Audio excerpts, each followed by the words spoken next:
आज फोकस में है श्रीराम फाइनेंस, जिसने अपने हाउसिंग फाइनेंस सेक्टर की सबसे बड़ी डील की है। कंपनी अपना हाउसिंग फाइनेंस कारोबार प्राइवेट इक्विटी फर्म वॉबर्ग पिंकस को 4,630 करोड़ रुपए में बेचेगी। अब ये डील के कॉन्टोर्स क्या हैं, शेयर होल्डर्स के लिए इसके क्या मायने हैं, ये समझना जरूरी है। तो इसी कंपनी श्रीराम फाइनेंस के executive vice chairman Umesh Revankar sir आपको आपकी स्क्रीन पे नजर आएंगे। Umesh sir, good afternoon. अच्छा लगा इतने दिनों बाद आपको देख के। अच्छा, प्रोड्यूसर साहब ने लिखा 4,630 करोड़ रुपए की डील, लेकिन वो प्रेस रिलीज कहती है मिनिमम कंसिडरेशन होगा 3,909 करोड़ रुपए का और certain additional amounts based on occurrence of events. हम शेयरधारक समझे क्या? आपको वॉबर्ग पिंकस दरअसल पैसा कितना दे रहा है sir?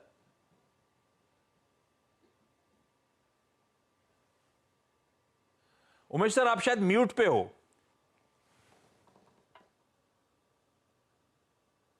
Good afternoon. Hi sir. Shriram housing finance का वैल्यूएशन 4,630 है और 3,908 प्रोसीडिंग श्रीराम फाइनेंस को आ रहा है, क्योंकि वहां पे एक दूसरा पार्टनर भी है, 14% उनका स्टेक है। So that's the total deal. असल में पार्टनर का हटा के, मतलब श्रीराम हाउसिंग फाइनेंस की वैल्यूएशन उतनी आकी गई थी कुल मिलाकर, उसमें से आपका जो आएगा प्रोसीड वो इतने होंगे। क्या कोई रेगुलेटरी अप्रूवल्स, कौन कौन से इंपॉर्टेंट लेने, कब तक ये डील कल्मिनेट होगी, पैसा कब तक आपके पास आएगा? देखिए, ये रेगुलेटर का अप्रूवल चाहिए। उसके लिए नॉर्मली अभी एक 6 महीने का एक अंदाज हम रखते हैं। तो मेरे ख्याल से ये फाइनेंशियल ईयर का अंदर वो डील कंप्लीट होना है और पैसा हमारे पास आ जाएगा। काफी टाइम से चर्चा चल रही थी। अब कि आप बेचोगे बेचोगे, तो बहुत सारी न्यूज रिपोर्ट्स थी। ये कंफ्यूजन हमें इस बात का है कि ये डील के वैल्यूएशंस कैसे, अच्छा है, बुरा है, इनलाइन है, अब वो भापना बड़ा मुश्किल है। आई एम श्योर जो सबसे एग्रेसिव बिडर होगा उसको आप लोगों ने चुना होगा, पर रेस कितनी कीनली कंटेस्टेड थी, कितनी हॉटली कंटेस्टेड थी, और आपकी उम्मीदों पर जो आप सोच के चल रहे थे वो वैल्यूएशंस मिले या उससे बेहतर मिल गया? डील में अलग अलग तरीका रहता है। हाँ। एक रहता है टोटल कैश सेल के लिए, नहीं तो शेयर स्वैपिंग भी कर सकते हैं, और नहीं तो हम एक इन्वेस्टर को भी ले सकते थे। वो अलग अलग डील होता है, अलग अलग। हर डील को एक अलग अंदाज से हम देखना चाहिए। दो डील कभी कंपेयर नहीं कर सकते हम यहाँ एक नया प्रमोटर ढूंढ रहे थे, क्योंकि ये श्रीराम हाउसिंग बिजनेस, हाउसिंग एक सीरियस बिजनेस है। वहां पे एक बहुत अच्छा लक्ष्य चाहिए, एक अच्छा प्रमोटर चाहिए, और मैनेजमेंट को सपोर्ट करने वाले चाहिए। ये सब हम अंदाज लेके हमने ये डील किया है, क्योंकि द टोटल मैनेजमेंट लीडरशिप हमने क्या बिल्डअप किया है वो कंटिन्यू करेगी वो नया इन्वेस्टर के साथ। वो भी हम देखना चाहिए कि वो कैसा फ्यूचर में ग्रोथ हो जाएगा। That's very important for us. और इस स्वैप रेशियो में एक एक बार अच्छा हमको एक वैल्यूएशन अच्छा मिल जाता है, लेकिन वो वापस हमको वो इन्वेस्टमेंट हो जाता है दूसरा कंपनी में। तो इसलिए हमने सोचा कि हम कैश डील करेंगे। कैश डील करने से एक एडवांटेज है कि हमारा CRAR, कैपिटल एडिक्वेसी, इंप्रूव हो जाएगा थोड़ा बहुत, और हमारा कंपनी के लिए, हमारा ग्रोथ के लिए थोड़ा कैपिटल मिलेगा और कैश भी मिलेगा। तो ये सब पैसा जो अंदाज पूरा आने करके वाला है हमने आपके कैश पास, डील किया। 3,900 करोड़ रुपए जो भी अमाउंट है, ये पूरा आप अपनी कैपिटल एडिक्वेसी रेशियो को ऑगर करने के लिए इस्तेमाल करने वाले हो, ग्रोथ के लिए इस्तेमाल करोगे। और करेक्ट। एक तो इसका जवाब, और दूसरा शेयर होल्डर के लिहाज से ये डील क्यों इंपॉर्टेंट, क्यों करी आपने, क्या जरूरत थी? क्योंकि अब तो एक स्टैंडअलोन एंटिटी रह जाएगी श्रीराम फाइनेंस। शेयर होल्डर के लिए ये डील इसलिए इंपॉर्टेंट है कि हम हमारा कोर बिजनेस में ज्यादा फोकस कर रहे हैं। और तो हमारा कोर बिजनेस है लेंडिंग टू बिजनेसेस, इंडिविजुअल हो, स्मॉल एंटरप्रेन्योर हो, और SME हो, व्हीकल ओनर हो। हम ये लोगों को पहले से लेंडिंग करते आ रहा है। हम हमारा कोर बिजनेस में ज्यादा फोकस करेंगे और हमारा बॉटम लाइन इंप्रूवमेंट करने के लिए हम ज्यादा प्रयास करेंगे।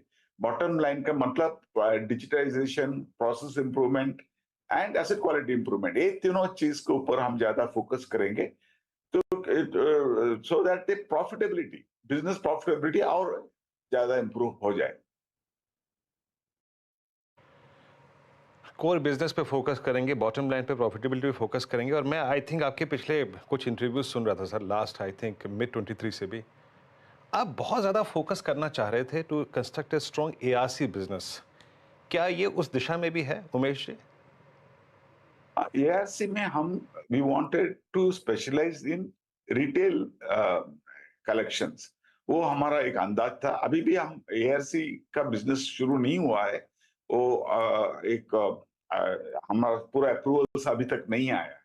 तो हमारा फोकस ये इसमें सिर्फ रिटेल कलेक्शन को ऊपर रिटेल कलेक्शन को इम्प्रूव करने का ऊपर है।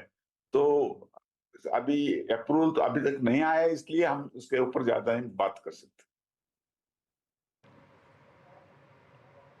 हैं। आपने एआरसी के लिए अप्रोक्सीमेटली 300 करोड़ रुपए का आवंटन किया ना उमेश जी? हाँ ठीक है, करेक्ट। ओके ओके, अच्छा अब मान के चलते हैं कि थोड़ा सा मैं जब आपके Q4 के नंबर्स को देख रहा था सर, यहाँ पे पर्सनल लोन चाहे टू व्हीलर्स जिसको आपने कोर बिजनेस माना है, lending to I mean retail, थोड़ा सा स्लो डाउन था वहाँ पे। अगले 2 क्वार्टर्स के लिए आपका आउटलुक क्या है यहाँ पर? जो आपका कोर बिजनेस है उसमें कैसी ग्रोथ देख रहे हैं FY25 के शुरुआती 2 क्वार्टर्स में?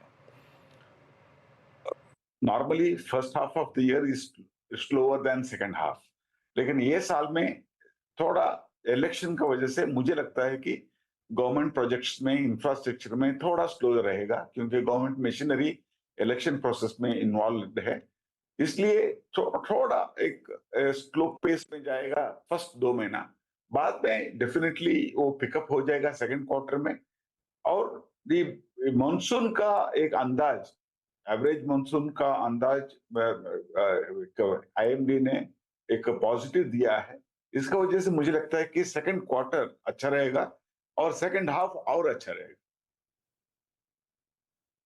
क्योंकि बिजनेस की बात छेड़ दी, तो अच्छा, डिसबर्समेंट्स जो Q4 के नंबर्स आए थे उमेश सर, तो उसमें क्यू ऑन क्यू डिसबर्समेंट्स धीमे पड़े, specifically two wheeler loans, construction, personal loans, in pocket पे।